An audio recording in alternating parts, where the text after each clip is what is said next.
ओम शांति। 25 मार्च 1971 बाबा के अव्यक्त मधुर महावाक्य। मुरली का टाइटल है न्यारे और विश्व के प्यारे बनने की विधि। बाबा कहे, सभी अपने अलौकिक और पारलौकिक नशे और निशाने में सदैव रहते हो।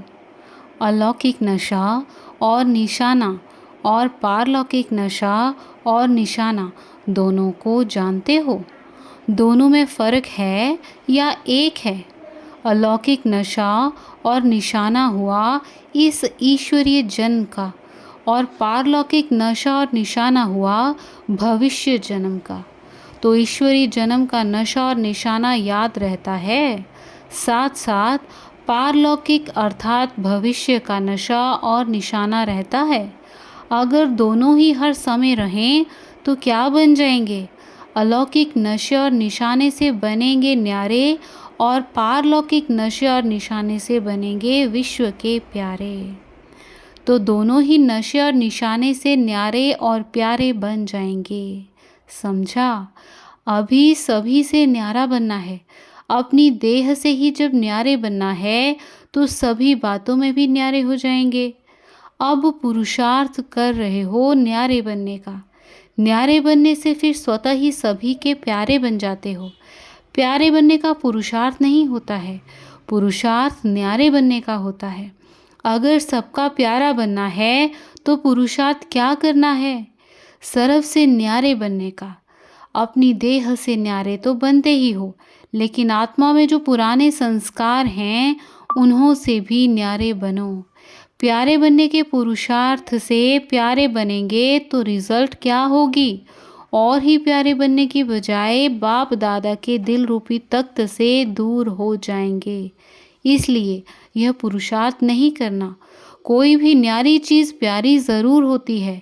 इस संगठन में अगर कोई न्यारी चीज़ दिखाई दे तो सभी का लगाव और सभी का प्यार उस तरफ चला जाएगा। तो आप भी न्यारे बनो। सहज पुरुषार्थ है ना। न्यारे नहीं बन पाते हैं, इसका कारण क्या है? आजकल का लगाव सारी दुनिया में किस कारण से होता है? अट्रैक्शन पर। अट्रैक्शन भी स्वार्थ से है। इस समय का लगाव स्नेह से नहीं, लेकिन स्वार्थ से है। तो स्वार्थ के कारण लगाव और लगाव के कारण न्यारे नहीं बन सकते। तो उसके लिए क्या करना पड़े? स्वार्थ का अर्थ क्या है? स्वार्थ अर्थात स्व के रथ को स्वाहा करो। यह जो रथ अर्थात देह अभिमान, देह की स्मृति, देह का लगाव लगा हुआ है, इस स्वार्थ को कैसे खत्म करेंगे? उसका सहज पुरुषार्थ स्वार्थ शब्द के अर्थ को समझो। स्वार्थ गया तो न्यारे बन ही जाएंगे। सिर्फ एक अर्थ को जानना है, जानकर अर्थ स्वरूप बनना है। तो एक ही शब्द का अर्थ जानने से सदा एक के और एक रस बन जाएंगे। अच्छा, आज टीचर्स के उद्घाटन का दिन है। संपूर्ण आहुति डालने की सामर्थ्य है। यह ग्रुप इंचार्ज टीचर्स का है ना? अभी है व बनने वाली है। मुख्य धारणा यही है कि सदैव अपनी संपूर्ण स्थिति का व अपने संपूर्ण स्वरूप का आवाहन करते रहो। जैसे कोई का आवाहन किया जाता है तो बुद्धि में वही स्मृति में रहता है ना। इस रीति से सदैव अपने संपूर्ण स्वरूप का आवाहन करते रहेंगे तो सदैव वही स्मृति में रहेगा। और इसी स्मृति में रहने के कारण रिजल्ट क्या होगी? यह जो आवागमन का चक्र चलता रहता है, आवागमन का चक्र कौन सा? कभी ऊंच स्थिति में ठहरते हो, कभी नीचे आ जाते हो। यह जो ऊपर नीचे आने जाने का आवागमन का चक्र है, इस चक्र से मुक्त हो जाएंगे। वह लोग जन्म मरण के चक्र से छूटने चाहते हैं और आप लोग यह जो स्मृति और विस्मृति का आवागमन का चक्र है, इससे मुक्त होने का पुरुषार्थ करते हो। तो सदैव अपने संपूर्ण स्वरूप का आवाहन करने से आवागमन से छूट जाएंगे। अर्थात इन व्यर्थ बातों से किनारा करने से सदैव चमकता हुआ लकी सितारा बन जाएंगे। इंचार्ज टीचर बनने के लिए पहले अपनी आत्मा की बैटरी चार्ज करो। जितनी जिसकी बैटरी चार्ज है उतना ही अच्छा इंचार्ज बन सकती है। समझा? जब यह याद आए कि मैं इंचार्ज हूँ तो पहले अपने से पूछो कि मेरी बैटरी चार्ज हुई है। अगर बैटरी चार्ज कम होगी तो इंचार्ज टीचर में भी उतनी कमी दिखाई देगी। तो अब क्या करना है? अच्छी तरह से बैटरी चार्ज करके फिर इंचार्ज बनकर जाना। ऐसे ही सिर्फ इंचार्ज बनकर नहीं जाना। अगर बैटरी चार्ज के बिना इंचार्ज बनेंगी तो क्या होगा? चार्ज अक्षर के 2-3 मतलब होते हैं। एक होता है बैटरी चार्ज, दूसरा चार्ज अर्थात ड्यूटी भी होता है, और तीसरा चार्ज अर्थात दोष को कहते हैं। कोई पर चार्ज लगाते हैं ना, तो इंचार्ज होने से अगर बैटरी चार्ज है तो फिर इंचार्ज यथार्थ रीति बनते हैं। अगर बैटरी चार्ज नहीं, यथार्थ रूप नहीं, तो भिन्न भिन्न चार्जेस लग जाते हैं। तो अब समझा कैसे इंचार्ज बनेंगे? धर्मराजपुरी में पहले चार्ज लगाकर फिर सजा देंगे। तो अगर बैटरी चार्ज नहीं होगी तो चार्जेस लगेंगी। अभी ऐसे बनकर जाना जो सभी की निगाहों में ये ग्रुप आ जाए। सभी अनुभव करें कि बड़े तो बड़े लेकिन छोटे सुभान अल्लाह। ऐसा लक्ष्य रख भट्ठी से ऐसे ही लक्षण धारण करके जाना। ऐसा कोमल होना है जो अपने को जहाँ मोड़ने चाहो वहाँ मोड़ सकते हो। कोमल चीज़ को जहाँ मोड़ने चाहते हैं वहाँ मोड़ सकते हैं, लेकिन सख्त को कोई मोड़ नहीं सकेंगे। कोमल बनना है लेकिन किस में? संस्कार मोड़ने में कोमल बनो, लेकिन कोमल दिल से बचकर रहना। यह लक्ष्य और लक्षण धारण करके जाना है। इस स्नेही और सहयोगी बनने वाले ग्रुप के लिए स्लोगन है, अधिकारी बनेंगे और अधीनता को मिटाएंगे। कभी अधीन नहीं बनना, चाहे संकल्पों के, चाहे माया के और भी कोई रूपों के अधीन नहीं बनना। इस शरीर के भी अधिकारी बनकर चलना और माया से भी अधिकारी बन उसको अपने अधीन करना।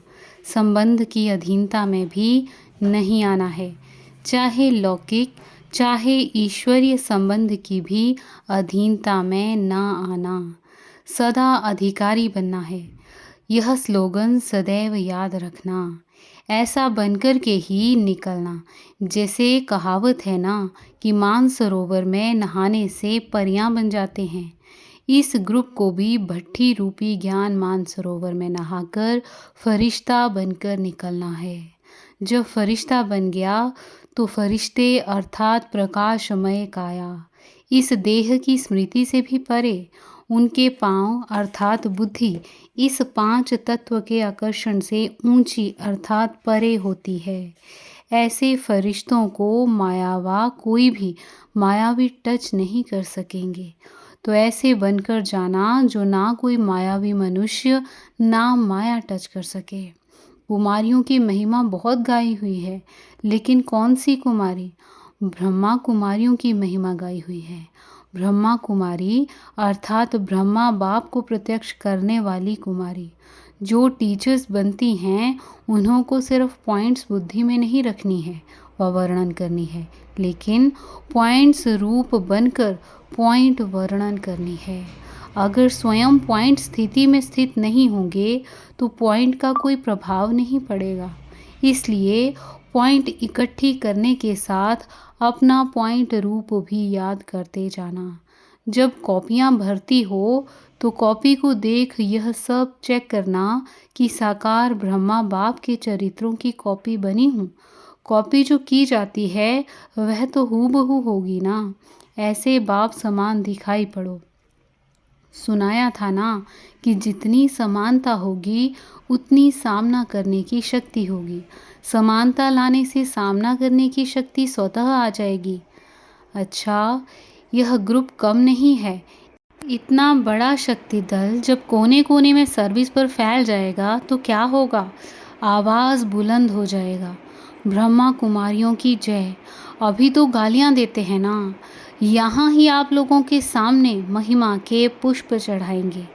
इसलिए कहा कि ऐसे बनकर के जाना जो देखते ही सभी के मुख से यह आवाज़ बुलंद हो निकले। इस ग्रुप को यह प्रैक्टिकल पेपर देना है। चारों ओर बाप दादा और मददगार बच्चों की जय जयकार हो जाए। ऐसी शक्ति है। एक के संग में रहने से संग दोष से छूट जाएंगे।